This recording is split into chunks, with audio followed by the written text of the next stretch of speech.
Welcome to the PodcAls, everybody. I'm Joey Alfieri with you again for the first time in 2024. We've taken a little bit of time off, and we are back. I know that we put a little bit of focus on the podcast towards the end of last season, mainly in French, but want to tell you that you can look forward to every Tuesday getting a podcast in English with myself, and we'll be joined by different players at different times, guys who are in the news, guys who are just around and training and doing all that fun stuff. So expect an English version of this podcast every Tuesday. If you're fully bilingual, you can expect a French one on Thursday. Same idea with guests and players that will be joining us throughout the off season. So we're going to try to do this on a weekly basis. That is the plan.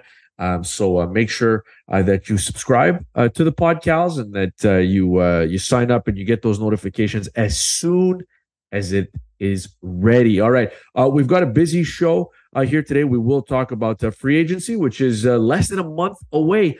Starts on February the 13th. We will talk a little bit about the running back situation as well right now. We got a little bit of clarity this week. But still, there is none of the two American running backs that the Alouettes used last year are under contract as of right now. So it'll be interesting to see how that unfolds. So we'll get into that. And we will talk about, like I said, some of the remaining free agents. Jeshrun Antwi, who signed a new deal this week, will be joining us in just a few minutes. But did want to start with Antwi and that news that the Alouettes got some more work done earlier this week. Danny Machocha and his staff re-signing three key players from the 2023 team. They include Antwi, who plays a big role on offense, big role on special teams as well. Avery Ellis, who I thought was outstanding in the playoffs, and veteran Najee Murray, defensive back, will return for a sixth season with the Montreal Alouettes. He's a guy who's been around. He's one of the senior members when it comes to seniority on this roster. You don't see that often in the CFL, where 6 years with one team. But Najee Murray is back. All three players signing one-year deals. And I guess we can go through them. I went through this on Twitter or X or whatever you're calling it. Had a little bit of a thread. You can find me there at Joey Alfieri. And obviously follow us at Montreal Alouettes on X as you get up-to-the-minute information. A lot of these signings, they break on our social media platforms. So that's where you can find my writings. I'm, of course, the team reporter for MontrealAlouettes.com, and you can find all the nuggets of information and updates on the roster, some of the new players that have come in that you probably never heard of before, guys who can make a name for themselves in training camp this summer. You'll get all the info on those guys by following us on X, but following us, liking us on Facebook and finding us on TikTok and Instagram as well. There's different content that goes out on different platforms. So if you don't want to miss any of it, you want to make sure that you sign up there. But I wrote this on X yesterday, just a little bit of a thread on each player. And I'm really curious to talk to Antwi, about a few things. But one of the things we'll definitely discuss is the current state of the running backs, like we said. But also, anytime you have a Canadian player, in my mind, that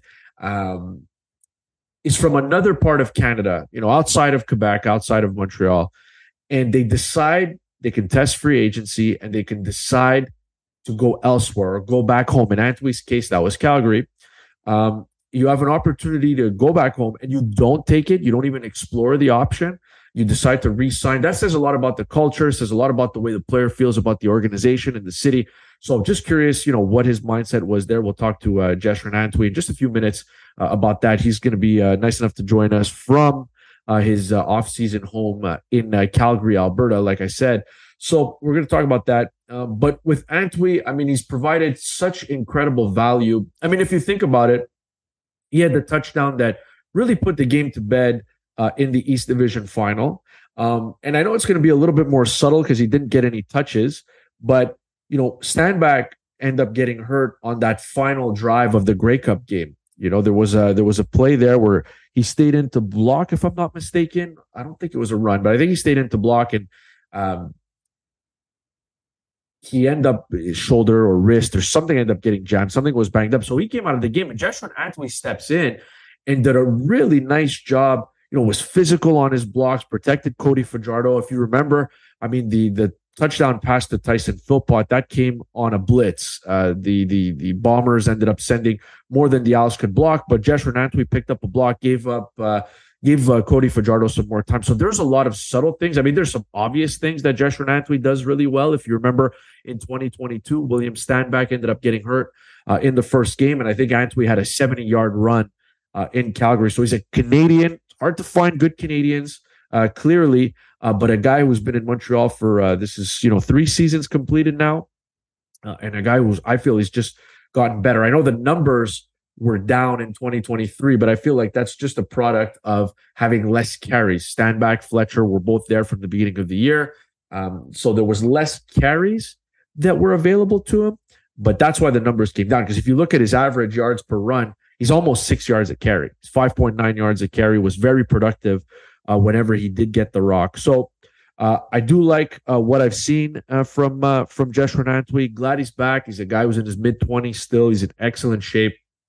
And I can tell you he's a guy that he's a funny dude, but he's a guy who puts in the work. A guy who's, comes to work ready to play every day. He's a good practice player as well. So I like that they've kept this Canadian running back. And if you go back to the CFL winter meetings, which were in Nashville just a couple weeks ago, Daddy Machocha had mentioned that they wanted to have 2 of Stanback, Fletcher, and Antwi back. And I don't think he went out and said this, but I think anytime you have a Canadian and 2 Americans, you say you want 2 of those guys back. When you have a quality Canadian, I think the Canadian is automatically a guy that you want back.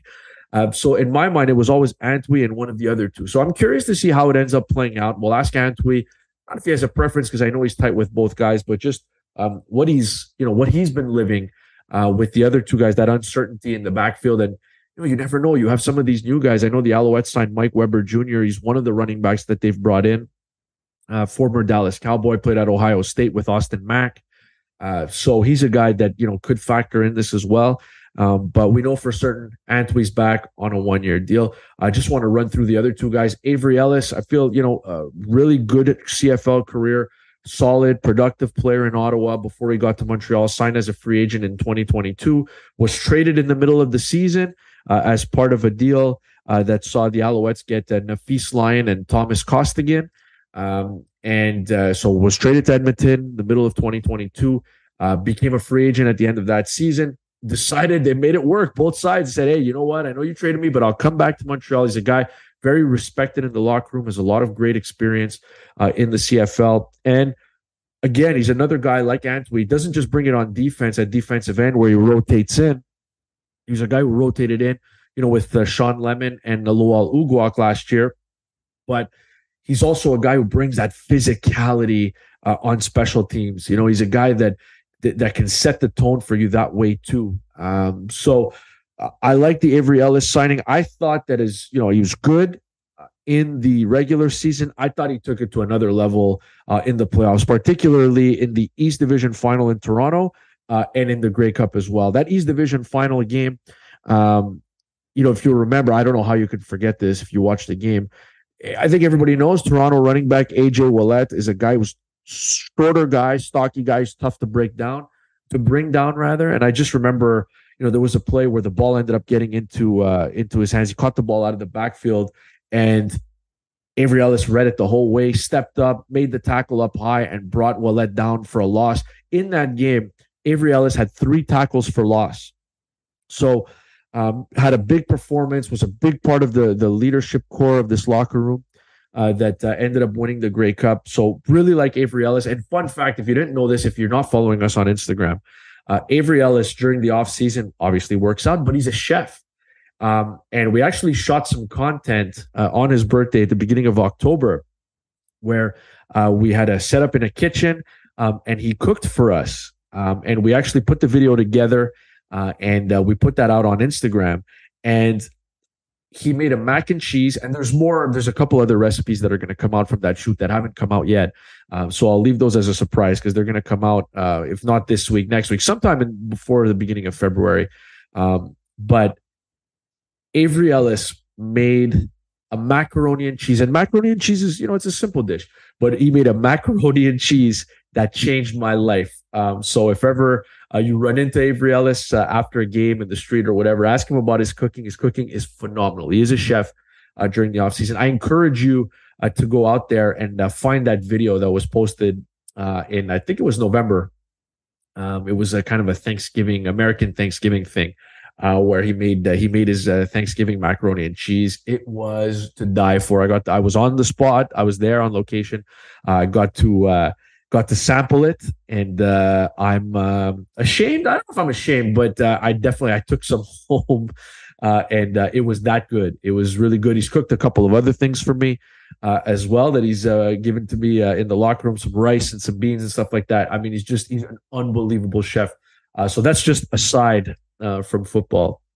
But nice to see Avery Ellis back. Also, Najee Murray, we mentioned earlier, a guy who, one of the guys who's been around for a long time. Christian Matt's a free agent. I'm trying to think who on the roster has been around longer than Najee Murray. William Stanback came in at around the same time, but he's a free agent as well. Murray's under contract. So, there aren't too many guys who have been around as long as Najee Murray has. And he's a guy who's overcome adversity. He had a torn ACL early in his career, has come back and has played really well, developed into a good player. Another guy who started out, he's an Ohio guy and went to Ohio State, ended up transferring to Kent State, so had a nice career there. But 29-year-old has been very productive. And he's played all over the secondary since being with the Alouettes. At the start of 2023, they gave him a new role where he played that Sam linebacker spot that was vacated by a Darius Pickett. And I thought he played really well. That's somewhere he hadn't played before. And I thought Najee Murray, that's probably, as good as he's looked elsewhere, that's probably the best I've seen him look. I thought he was really comfortable at that position. He's a physical guy, a little undersized, listed at about 5'8". But he's one of those guys that he brings it physically, can cover as well. I really liked what he did. Unfortunately, I believe he had a bicep injury that ended his season. So Najee Murray ended up going down after just 6 games. That's when J.R. Reed stepped in. J.R. Reed ended up getting hurt. And that's when they went with Reggie Stubblefield, who balled out, was outstanding down the stretch. Didn't get a touchdown thrown on him all season long. And so, they've had some depth there. So, I had a question come in on Twitter. One of the fans had asked me, with Stubblefield, that Sam, the coverage linebacker spot, where do you see Murray? Well, I honestly don't know. I'm not sure what's been communicated to him, what the plan is for him. But the thing is that you can easily just slide him back over to DB if you need. He can play second. He can play in the secondary. He can be very comfortable there. He's shown that he can do that for a long time. He's not old. He's a guy who's still 29 years old, so he can still move pretty well. Had an interception in the first game of the year against the Ottawa Redblacks at Percival Molson Stadium. So to me, I'm not really worried. And we'll see how it all unfolds. We'll get into the free agency picture a little bit later on. But if I think back to the secondary that won the Grey Cup in the Grey Cup game, you had Kabion Ento obviously on the wide side of the field. You had Kabion Ento is under contract. You had Seontae Evans, who played defensive back next to Ento on the wide side of the field. He's a free agent, so we'll see if he comes back. Marc-Antoine Dequoise at safety. There's no questions there. He's under contract. Wesley Sutton is at the defensive back spot that is on the short side of the field, and he's elite there, so you're not going to move him. And then at corner, you had Deontay Ruffin, who started at corner on the short side, which is not easy position to play on the boundary, who did pretty well because Cordell Rogers was hurt. So Cordell Rogers is coming back. He's under contract. Deontay Ruffin re-signed with the Alouettes earlier this season. So if you look at the secondary, I mean, there's always injuries. If Seontae Evans, explores free agency, doesn't come back, isn't brought back, then you would have a defensive back spot there. But there's going to be some competition. There's no doubt about it. When you win a championship and you bring a lot of the pieces back, you have to make sure that there's some level of competition there. Najee Murray is gonna fit in, no problem. And as we saw this year, there have been injuries. Seontae Evans missed games. Nafees Lyons started the year as the starting corner on the short side of the field. He tore his ACL. He missed the entire year. Nafees Lyons scheduled to be a free agent. So injuries will happen. Najee Murray, like we said, got hurt. So there's a lot of guys who over the course of an 18-game regular season will miss time. Sometimes it's long-term, sometimes it's short-term, but there are injuries, and so you have to have that depth. But, regardless, he looked comfortable at Sam, clearly can play one of the defensive back spots. So I'm glad to see that Najee Murray is back. You're listening to the PodcAls with Joey Alfieri, team reporter for MontrealAlouettes.com. Make sure you subscribe to the podcast and leave us a positive rating. We appreciate that. And if you subscribe, you'll know that anytime there's a new episode that's uploaded, well, boom, you'll get a message alerting you to that fact. Do want to mention that ticket packages are available. You can buy a 3-game membership, 5-game membership, pick the games you want to go to. There's also a Flex 10, which is really cool. And how that works is you buy 10 tickets, and you can use those tickets however you like. So if you want to use 10 tickets in one game, you can do that. If you want to go to 5 games and use a pair of tickets for every game, you can do that. If you want to use 1 ticket, you can go to every game with 1 ticket, and you can do that. You can do whatever you like. You can use 8 tickets for one game, 2 for another. You get the point. You can get yourself a Flex 10, and you can also get yourself a season membership. Those tickets are all on sale. Those packages are at goalsgo.com. Click the tickets tab, and you'll see if you get a season-long membership, you get an exclusive gift. Last year, there was a beautiful gray or taupe hat that you can't purchase in the team store that was gifted to season ticket holders. Year before that, it was a lovely white toque with a red Alouettes logo on the front. So those are exclusive gifts that only season ticket holders get, and it's included in your season membership. What else do you get if you're a season member? You get a private entrance, so no waiting in line on game day. You get an invitation to Members Day as well, where you get to participate in a Q&A with the front office. President Mark Waitman was there last year, so was Danny Machocha.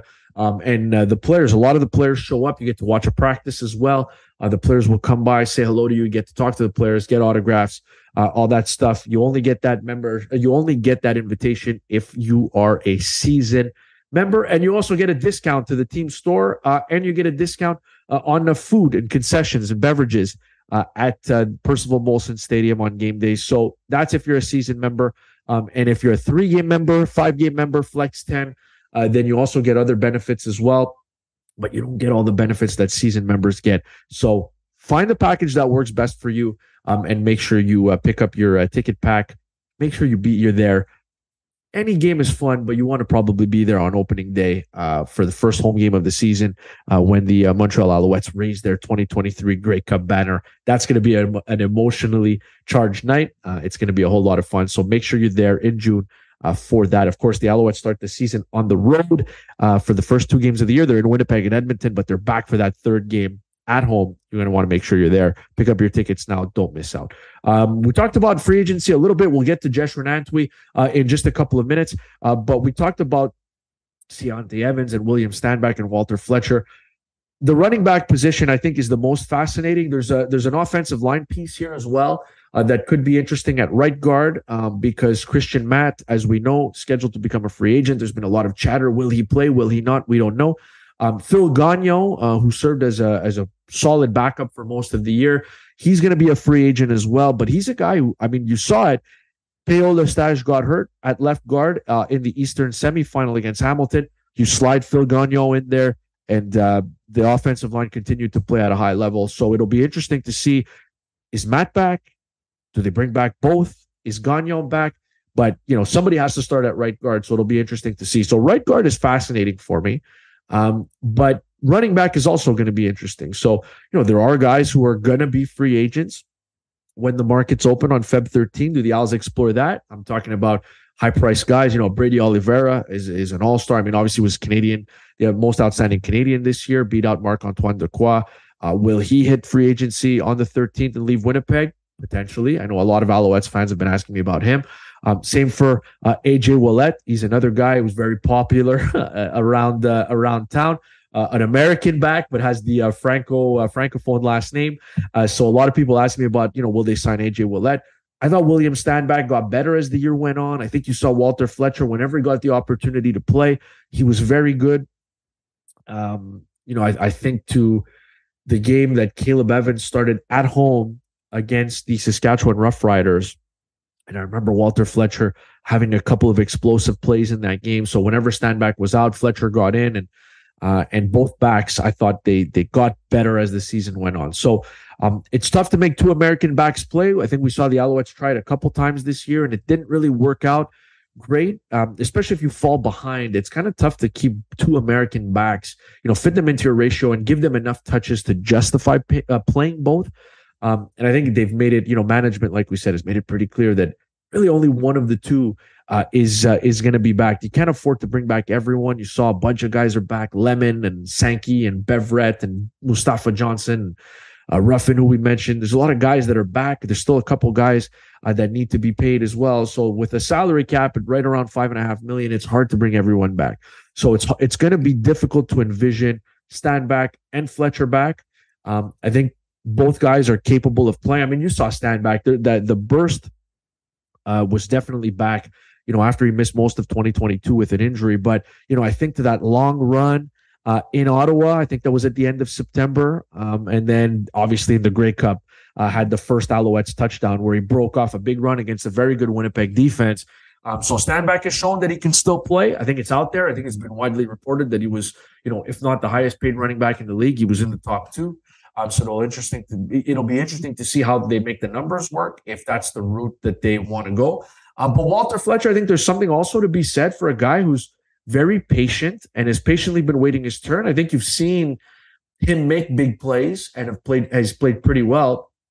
And, to not be in the lineup week in and week out, it's not easy. So the running back situation will be fascinating to watch between now and February the 13th. But if you look back, a year ago at this time, we were talking about, who's going to replace Geno Lewis if Geno Lewis walks?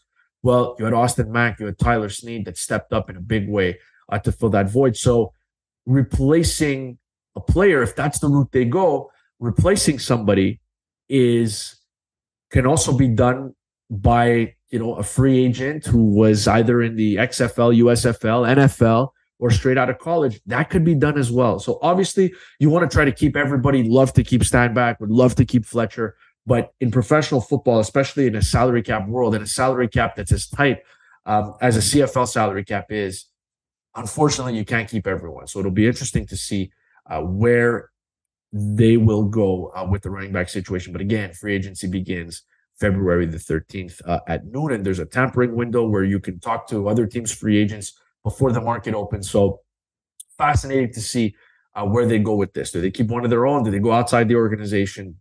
We'll find out over the next couple of weeks. All right. Our next guest knows a thing or two about carrying the rock. He's Canadian tailback Jeshrun Antwi, kind enough to jump on from his off-season home in Calgary. Jesh, what's going on, man? I'm well, Joey. Thanks for having me on. Congratulations on the new 1-year deal. I'm just curious, you want to take me through timing and all those fun things of how it all came together? Yeah, so, end of the season finished, obviously, incredible finish of the season. Just wanted to take some time and come home and, spend time with my family, my wife, talk to her about kind of the next steps.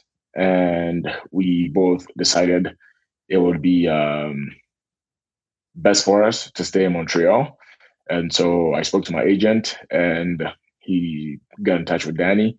And obviously there was a lot going on with regards to Christmas break and, vacations. And those guys up at the front office, they work very hard. And so I think obviously to me, it looked like there was nothing getting done, but I also understood we needed to take some time to reset, spend time with the family.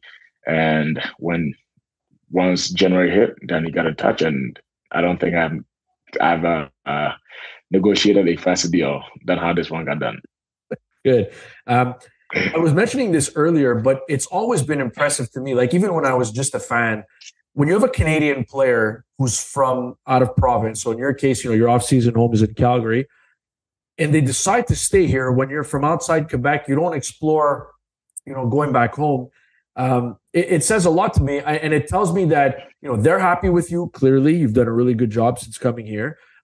You're happy with the situation and where the organization is at. Can you take me through that mindset of deciding to, as an Alberta guy, to come back and commit to the province of Quebec for 2024? For sure. I think what I have learned is just working with people. The people matter, and I was drafted in 2019, obviously not by this regime, but this regime came in 2020. The pandemic happened, we didn't play. And Danny and Byron and Ty and all those guys up in the front office, they have shown that they're turning the culture around, and we're building something special. And I think that's important. And yes, it is enticing to think about what it would be like to play at home and to be here with my family and all that.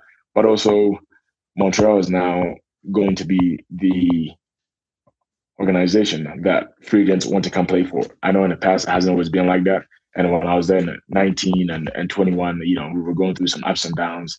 And I think Danny has just done a great job making it a great destination. And obviously it started with the hiring of Coach Maz.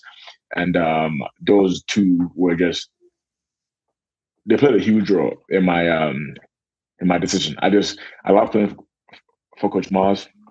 I think he's a tremendous coach as far as leadership, leading a group of men, and being able to create a locker room atmosphere where guys feel like they belong. And I was telling one of my guys that I trained with yesterday, everybody in that locker room this past year, we genuinely like each other and we like to be around each other. It's not one of those locker rooms where it's like, you have like your cliques and maybe, it's a football locker room. That still happens. But I think generally we all like being around each other, and I could not pass up on that. You mentioned Coach Moss, and I thought, one of the cool things at the end of the Grey Cup game, I saw it only when I rewatched the tape because I was obviously there.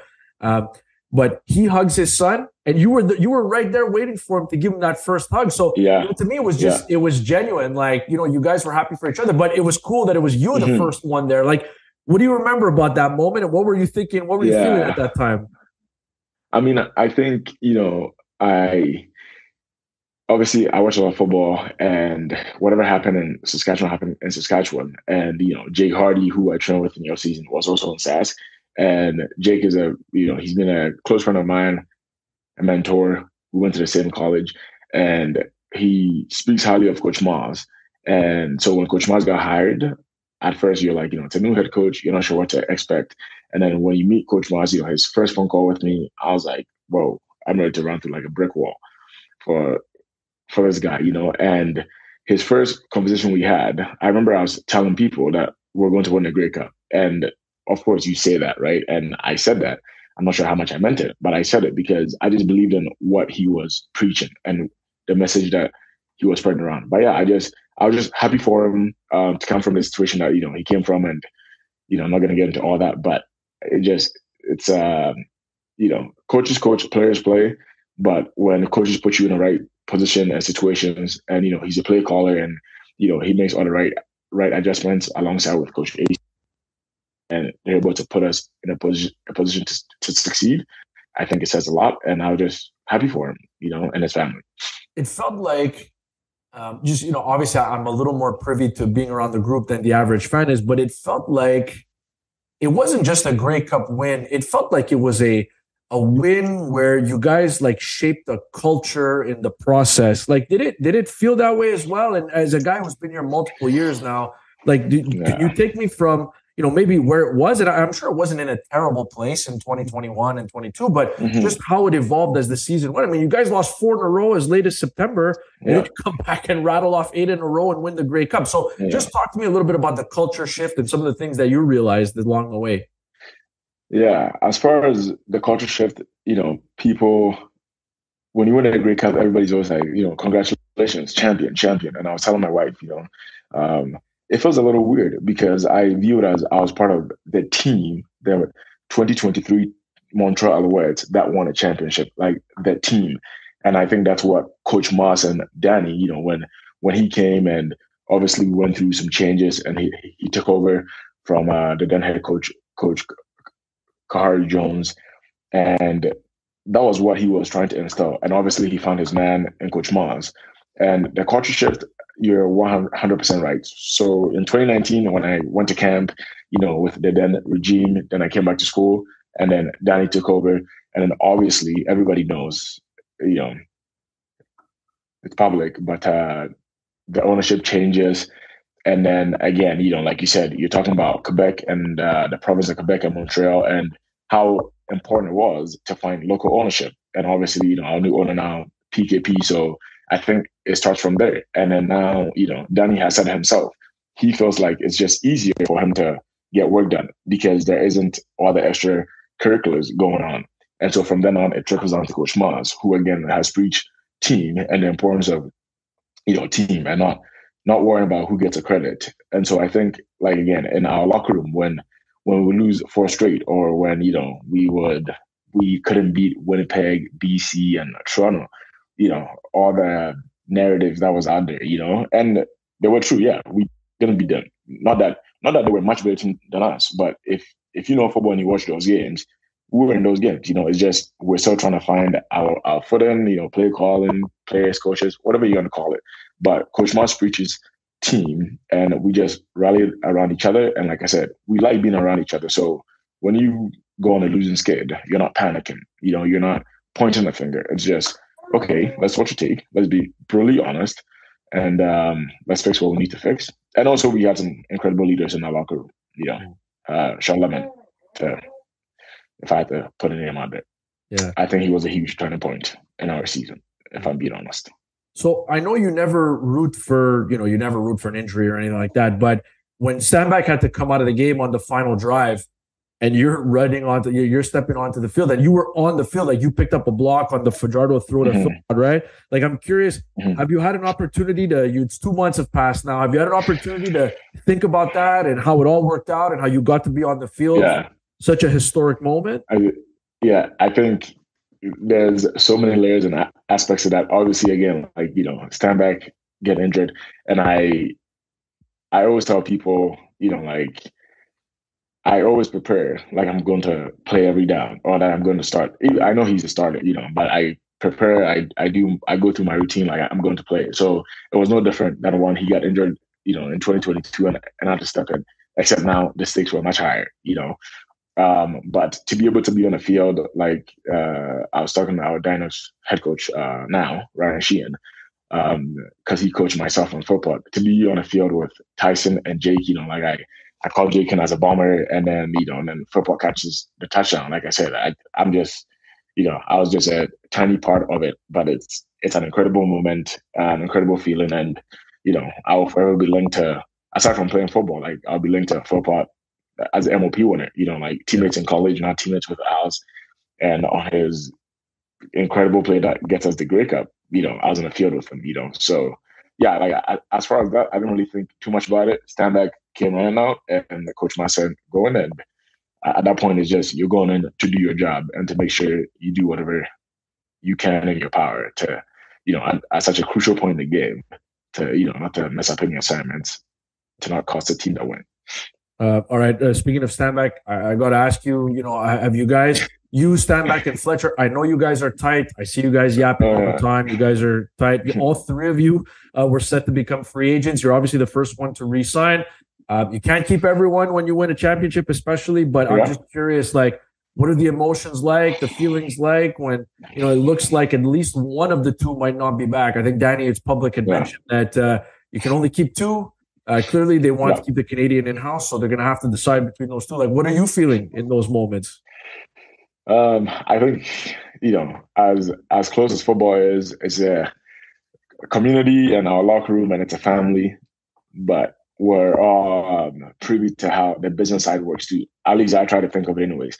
And I try not to be too emotional or get too attached, to whatever the front office decides to do, because they're not doing it because they don't like you or they hate you or anything like that. They're just doing it because they have jobs to do too.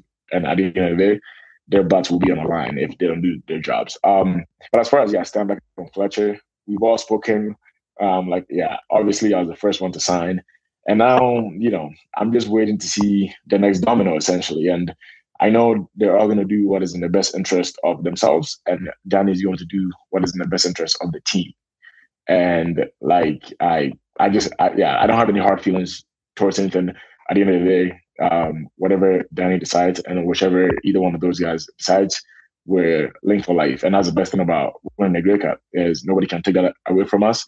we may go our separate ways, but 5, 10 years, 20 years from now, we can say we played on a Grey Cup winning team together, and we're going to be boys for life. And so, yeah, right now, I'm just patiently waiting, seeing what kind of comes of it. And whatever happens, I will be happy with either way, whichever direction. And like I said, we'll keep in touch with both of those guys, whoever it is. Lastly, just you want to take me through a typical day in Calgary? Have you gone away? Have you taken any vacation time or whatever? And what does a typical off-season day look like? So I took some time when I got back to Calgary from the Grey Cup festivities. Went to Palm Springs with my wife and kid to go see my foster parents. And then now that I'm back in Calgary, for the most part, I'm on a guest teaching list with the Calgary Catholic School District. So sometimes I will sub as a teacher if I have the time. But my normal day now is wake up early, kind of plan my day out, go to workouts. So I haven't started running yet, but right now I'm just in the early phase of my training. So I'll do that from 10 till noon, and then come home and pretty much be a dad. And if I'm not working yet, be a dad and spend time with the family, and the rest of it is just daily life, grocery shopping, taking care of household chores and whatever else needs to be done. It's pretty quiet off season. What's the one thing at the grocery store that's not good for you that you have a hard time staying away from?